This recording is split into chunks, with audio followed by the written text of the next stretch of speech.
I'd say it's impossible to find someone who hasn't been affected by cancer. We all dream someone will find the answer to this terrible disease. Today, a glimmer of hope. Professor Richard Scolyer is one of the world's best cancer minds, with the world's worst brain tumour. He's offered himself up as a guinea pig for experimental treatment. Tonight, the combination of his extraordinary courage plus the genius of his colleagues could benefit cancer patients worldwide. Blew me away. I think it blew everyone away. It's blown away the whole brain cancer field, to be honest. Professor Richard Scolyer certainly has a spring in his step. Hi, Ali. For someone told just 4 months ago he has incurable brain cancer. Tell you what, today's a big day. Yeah, it is. Isn't it? Yeah, we're excited. They're the best of mates and also the world's leading experts in melanoma. You both set out to apply what you know about skin cancer to treating brain cancer, and you're smiling. Yeah. So I'm thinking it's a little bit exciting. Well, it is. For me, it is.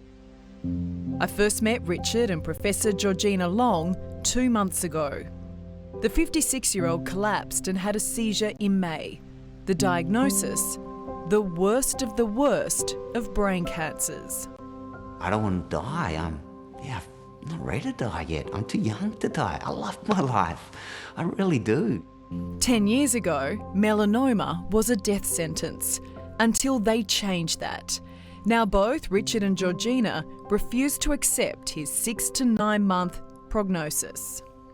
In a world first, they're using melanoma science to fight Richard's rare and deadly brain tumour. I would love it that if some of our knowledge and discoveries in melanoma, it's a small chance that it might actually work, but wow. He's my very best friend, and so for him to think of him dying is just awful. And only a cancer researcher like Richard could take on this risk because he understands it. It's a huge risk. The treatment could kill him quicker, but it might also save him.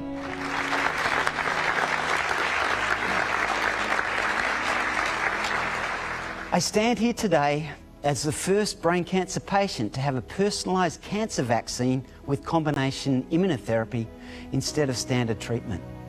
Today is a milestone. Richard and Georgina are presenting their early findings about his treatment.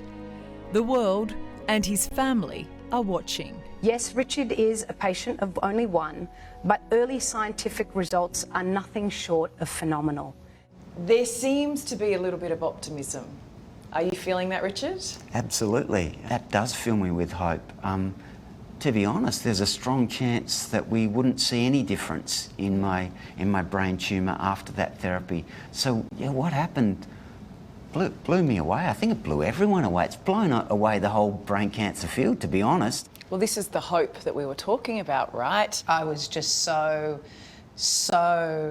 excited and happy, and we weren't expecting the results we were, and we saw absolute activation of immune cells. Wow. I mean, nothing surprises me that Richard's body decided to fight back and fight back hard, right? That's exactly who you are.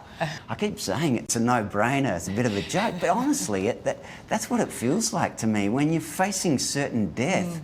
So I'm guessing no regrets on trying something that's never been done before? Absolutely not. For close to 20 years, the treatment for this type of brain cancer hasn't changed. Surgery, chemo, radiotherapy. Everyone dies. There are no new drugs or clinical trials available. It's dire, but it's fact. Here you come along, Richard. You're one patient with one tumour, and it seems like what you've done in 4 months is greater than what we've seen in almost 20 years. I mean, how's that possible? So we've transformed melanoma. I want to give it a crack, see if we can make a difference in brain cancer. So I'm happy to be the guinea pig. We had an opportunity to at least show, wait a second, world, rather than going down through surgery and radiotherapy and chemotherapy, we can get an immune reaction. Trying immunotherapy after all those standard treatments when you've got no more immune system left, we're just demonstrating you can. So let's try a little bit harder. It's just another example of you being willing to put your body on the line for a good cause, Richard. I feel fortunate that because of my knowledge and hard work that these are things that I'm able to do, but I sincerely hope it'll not just make a difference for me, it'll make a difference for future brain cancer patients. Richard's body is showing signs it's responding to the combination immunotherapy. I mean, you're calling it a scientific breakthrough. What have you found? A 10-fold increase in immune cells. The immune cells were now activated against an enemy, so we can check that by the type of immune cells and what they're expressing. And the third thing is those immune cells were within the tumour, scattered within the tumour, and bound to drug therapy. So that's kind of like the tentacles of the tumour that the surgeon can't get to. That's the hope. That's the hope. Yeah. Because remember, this is what we did cut out. So this is what we're seeing from what we've cut out. And we can see that the immune cells are all scattered throughout the tumour. So the hope is that the rest of the tumour that's still in the brain has all those immune cells scattered throughout it, trying to kill it. He's still on his immunotherapy. And he's had the first vaccine, which was well tolerated. So all of that together, it's amazing. So 2 world firsts here in the immunotherapy side of it, and also in the vaccine. I'd never even heard of a cancer vaccine before. What's the power in that? So the vaccine concept can be a little bit confusing for people. We're not talking like measles. You have a vaccine, you won't get measles. That's not the word vaccine we're using in this context. It's different. What we're doing is we're saying, okay, this is the cancer you have.